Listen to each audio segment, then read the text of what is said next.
Tales from the wild. Stories from the heart.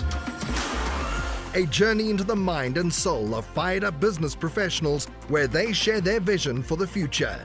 And hear from a different non-profit organization every month as they create awareness of their goals and their needs. Dive into a world of untamed passion as we join our host, Shireen Buerta, for this month's episode of Friends from Wild Places. So for our listeners that are outside of Florida, can you share with us, for example, like Miami itself is like a big city, right? I mean, it's a very large, big city. So like how far from the Keys are you? And just so we can get some geography perspective.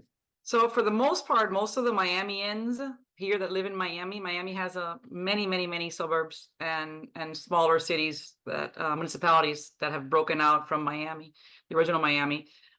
For the most part, it's like 152 miles away from Miami to the very bottom of Key West, the very end of the Keys, right? There's so many keys on the way down.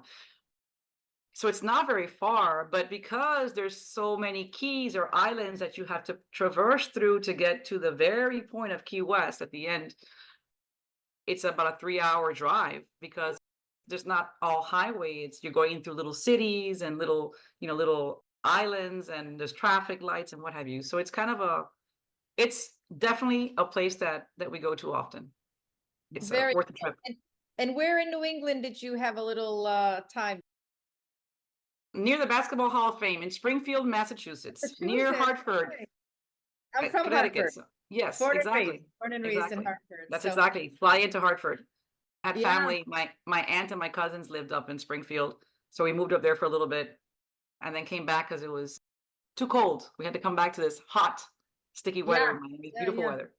So your parents then are from Miami too, or they everybody just. My heritage is my mother is Cuban and my father is from Spain, and they met. Obviously my mother left Cuba when she was young because of the revolution in Cuba, and met my dad here in Miami when she exiled over here, and the rest is history. Then they got married and had me. I love that. That's so cool. All right, so quote of the day. Quote of the day. Okay, moving on to the quote of the day, which is specially selected for us by our very own Gloria. The quote is, "The highest of distinctions is service to others." And that was from King George the Fourth. Isn't it the fourth? The sixth. The sixth. See, I can't even That was read Queen Elizabeth's numerical. Yes. I can't read Roman numerals. That's the problem here. But anyway, yes, let's say that again. The highest of distinctions is service to others. And I couldn't agree with this more. So, Gloria, tell us what this quote means to you. What it means to me, and I'll say what it meant. When he said it, he was just trying to tell his daughter that serving was the most important thing that she would ever do, right?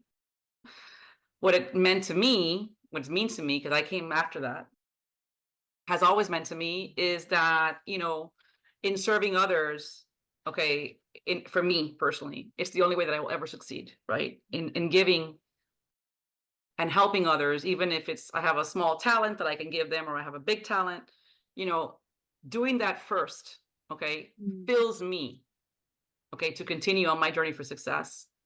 And I don't expect to receive anything back, right? So service to me is important, in my life, business-wise, personal-wise, with my kids. I tend to always gravitate to how can I help you, or how can I help a person? And that's been, I think, not a secret to my success, but it's been an essence to who Gloria is since I was very, very young. And that is one thing that I've always maintained. No matter what life throws at you, I've never changed, and I won't. So it's very fulfilling. It really is, and I just think that's key to anybody's success. I agree. Fascinating. I have a beautiful quote that you live by, and it's that you stand by as far as your mission. I want to kind of tie in your quote with what you mentioned your, what your career like evolved to where you are now. And you had mentioned you spent a lot of time in the banking industry, right? Dealing with finances and money. And money is such an interesting topic, right? There's a book that I am about to read. It's The Psychology of Money. And there's been times that I share very openly on the podcast, the times you're up financially and I'm down financially and everything in between. So I just want your take as far as, obviously you shared that, flying, internationally with, people of wealth and managing portfolios. But what are some, maybe, what do you see objectively about, if people like, why are there some people with such wealth and other, like, for example, if everybody has a job, is it the investments that are done differently? Are people living beyond their means? Is it credit card debt in the United States? Like, share some just perspective as far as around this concept of money.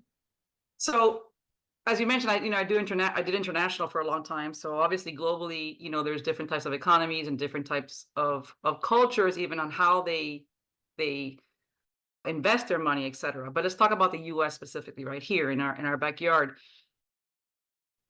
So I have found that obviously people who come from money, okay, who come from, not trust fund babies or silver spoons, but people who come from money, money tends to breed money, right?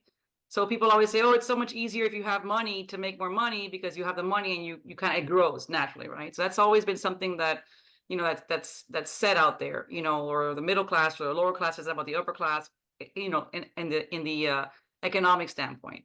Mm-hmm. I think that here in the US, because we're, our mentality is to capitalize everything that you can do. It's a capitalistic type of economy that, yeah, we're kind of like consumer driven in the sense of, whatever we see on online, or I always want to say TV's gone, in any type of marketing thing we want to buy into, we want to keep up with the Joneses. That's a really big deal that happens to us culturally here in the US, I think. And again, in my now getting into a micro Miami, South Florida area, there's certain areas that are more prone to this than others, right? So it's big here. It's always been big here. It's a city that's ever changing. It's a melting pot of all sorts of cultures. It's beyond a metropolis, I think, now. And people tend to spend more than they make. Credit is a huge factor.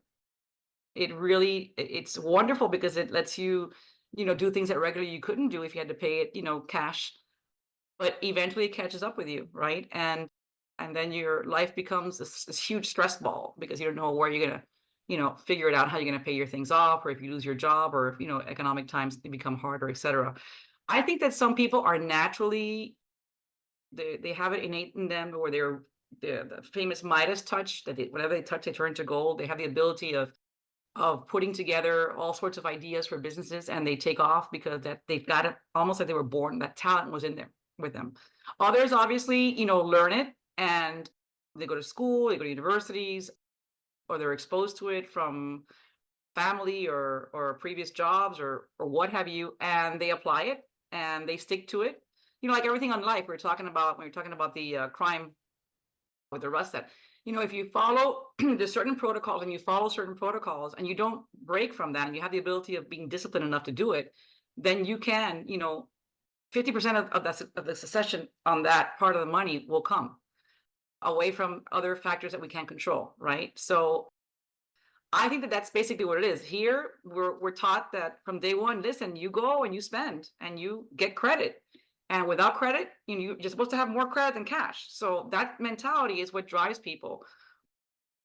But I've seen all sorts of people that have been incredibly success stories. I've seen, throughout the years in banking and stuff, incredible stories that started from nothing and, evolved into this incredible business that were people who were just humble people who were hardworking and, did it the old fashioned way, right? So there's all sorts. There is one thing I will tell you. If you can't make it here, I don't know you. There's so much opportunity that we have here in the US for people to be successful, and so many programs and so many grants, and like different types of, we're women-owned business, so many different programs for women-owned businesses, minority businesses, that the government does respect that, and there are programs to help you excel in that. It Right. does exist, So as you know, like with, my background, as being a funeral director, right? And in funeral world, it's like, it's kind of like that circle of life, like a beginning and an end. And there were countless families that I served in the capacity of, for example, of suicide, death by suicide. And sometimes, when you really, I'm, obviously mental illness is a big part of it.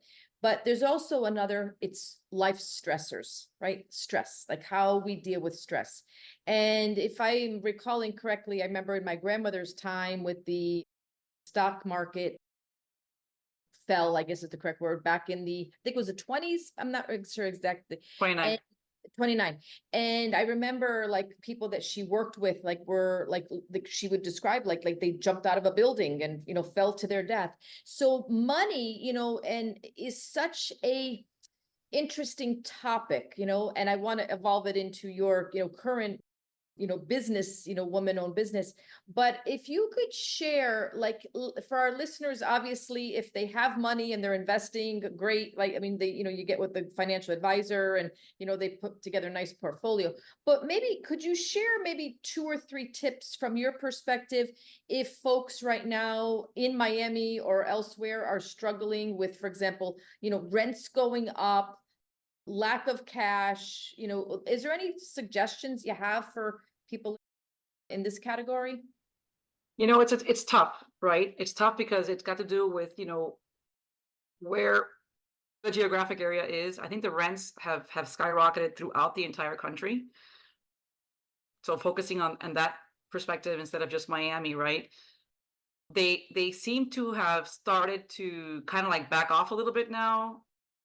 The economy is finally, we had something happen to all of us worldwide with the pandemic that really just threw this huge wrench at us, right? And we are now we're paying the consequences for what happened in 2020 and as long as it lasted. So this is something that the economists knew was going to happen, unfortunately, but most of us lay people, we don't think about that, right? We're just living day to day, so to speak, right? So what can I tell people right now that are struggling? I have one of my kids who would love to buy a home, and right now the homes here are outrageously expensive, as you know, one of the most expensive places there is in the US. So all I can say is, invest your money wisely in a sense on your daily expenses. Be smart. Don't hawk yourself up in credit. Try to keep yourself as debt-free as possible. Try to save money. If you can't afford to buy, I say this all the time, you can't afford to buy the home you want. Most of us, when we buy our first home, it's not necessarily our dream home. It's just our first home, right? I see it all the time with the inspections that we do. So perhaps think about buying an investment property, a smaller home, maybe buying, an apartment or maybe a duplex that, maybe you'll have to move into one side and then the other side you can rent. Think that way. Don't think I need to save money and wait till I can afford to buy my dream home, because that opportunity may not come. The economy has changed so much that whether you're in Miami or you're in Kansas, it's not going to be like it was before. And that's, I think, what people keep on saying, oh, I'm waiting for everything to get back to the way it used to be. It's not going to be the way it's going to adjust. Rates are going to get a little bit, less, more affordable, but they're not going to get anywhere near where they were before, and that's what people don't get. They don't understand the adapting to change, that we need to adapt and understand and accept that we need to make a new plan. So that's what I tell people all the time. Some people are scared of the stock market. They don't have enough money. It's volatile. Although the stock market has consistently made money over and over again the last, more than 15 years on average. But that's what I say. Invest in something smaller. Put some money away and buy something smaller. It doesn't have to be your dream home. There's a lot of opportunities for that. Yeah, no, I agree. And talking about back to your business with precise inspection services, If I can ask you, what exactly do you do for your clients, and when is it the most ideal situation for your clients to use your services, for example? Like, I'm trying to put you, where are you in the, you know, buying a house, in the road In the cycle, in the trends, yeah, in in the the cycle of, cycle. Thank you. yeah, In the yeah, cycle. in the cycle of real estate, right? What triggers us to come in is obviously a person, a group of people who want to buy a property, residential, home, first-time home buyers or a home buyer, or a business that's buying a commercial property. That would be a trigger. What happens is that once they make the offer on this property, they're given an X amount of days to complete an inspection. During that quote unquote inspection period, they have the ability of whatever money they gave down to Right. hold this offer to get it refunded if they decide not to move forward. Right. So basically, as soon as the offer is in, we get the call. Right. Hey, let's set up an inspection at site. We come in, and what do? We check the property from top to bottom, roofing to foundation, all throughout, all the different types of parts of the home. And we focus on things that are deficiencies, major deficiencies that could, be substantial monies to invest or to fix. And we give them a super nice detailed summary with estimates in the event that they need to know how much it's going to cost.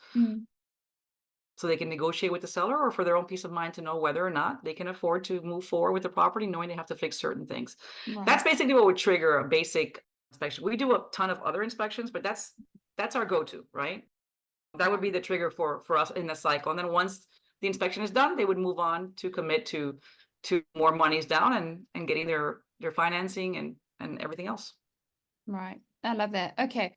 So as a business owner, you've had quite a journey, as you've been talking to us about, and you've answered quite a few of my questions that I had for you. But if you could tell us one thing, one of the biggest struggles that you've faced, and how you overcame it as a business owner, that I think would be really beneficial for me and for people. As a business owner, And I think that I can safely say on behalf of most business owners, we have a lot of struggles that we face. Initially, I think the main one is the money management, the finances.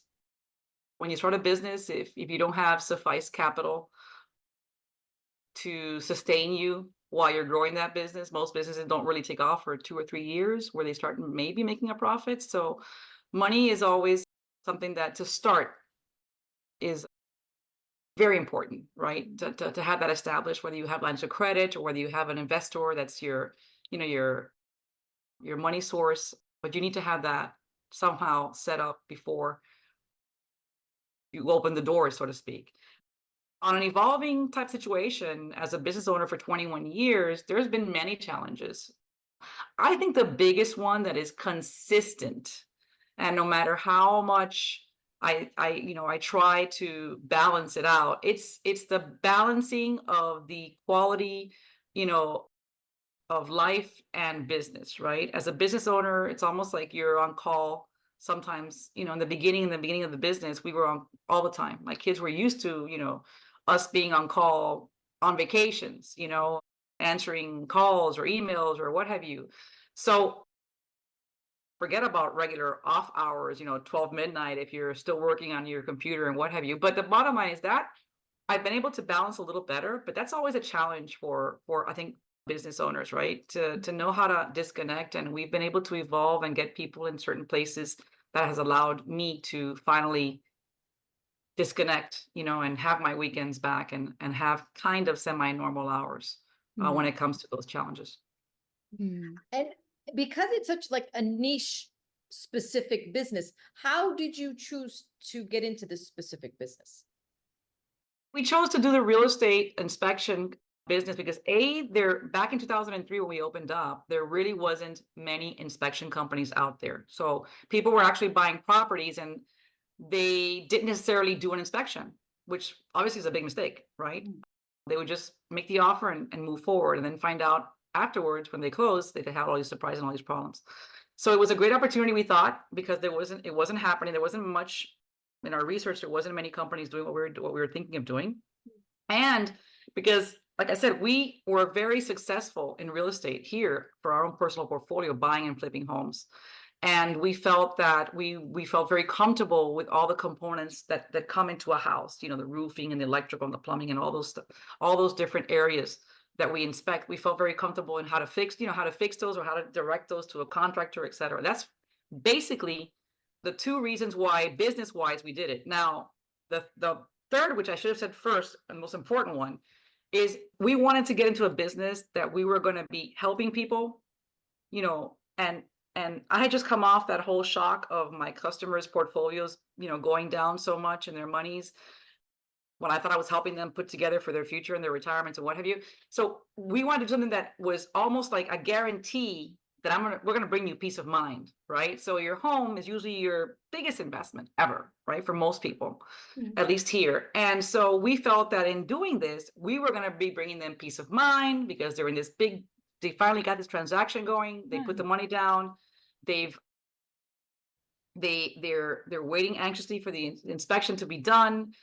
They're nervous, and yet we come in, we educate them about the house. You know, we tell them, you know, what may or may need to be fixed or may not need to be fixed. You know, we're there to bring them peace of mind. Once they pass the inspection period and they pass the inspection, then they pretty much everything else is smooth sailing because they've already got their financing and their closing. So that's one of the biggest things, and it goes back to my service, right? My service distinction, except for this one, we do get paid, but the service of being able to help people, and that's basically, it's kind of a really cool full circle when it comes to that in the inspection business. Yeah. Very cool.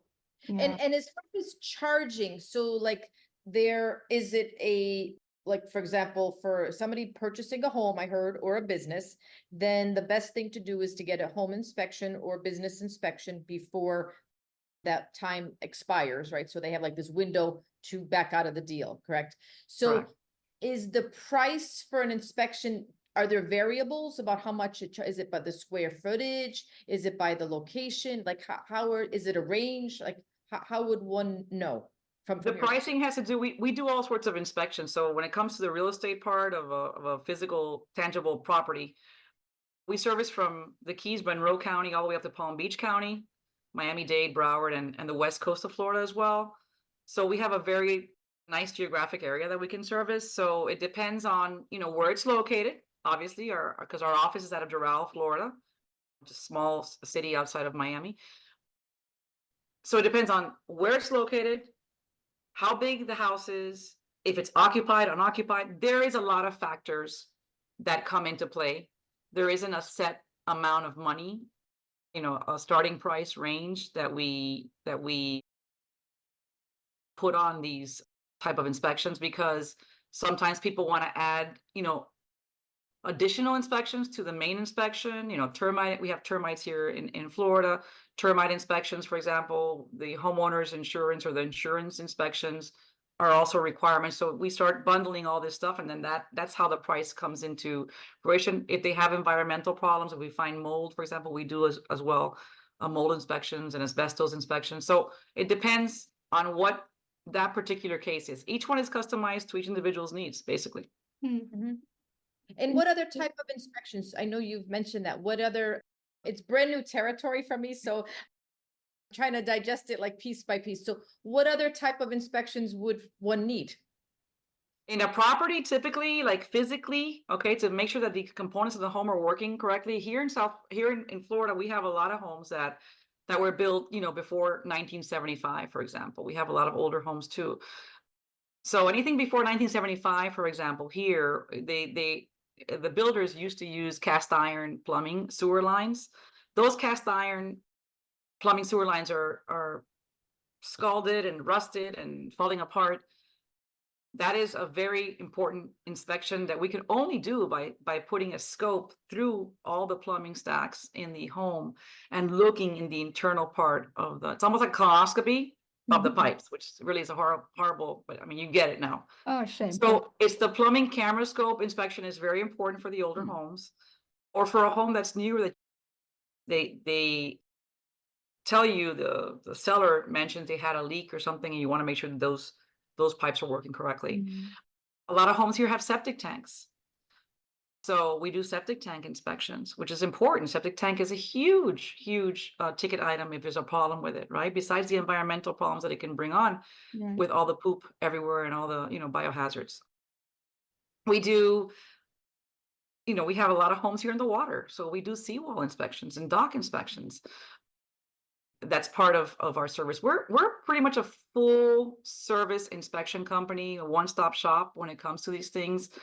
We do a lot of condos, and a lot of people that buy condos, they want to remodel them. And here in a couple of counties, Miami-Dade and Broward in particular, before they can pull permits, they have to do an asbestos test for anything that they're going to remodel over 164 square feet. So we do those as well.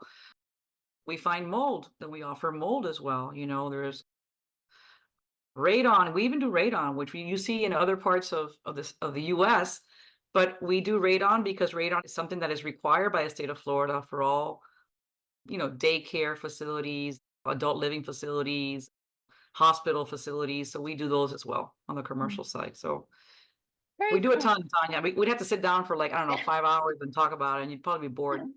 Tune in next week for part 3 of Friends from Wild Places.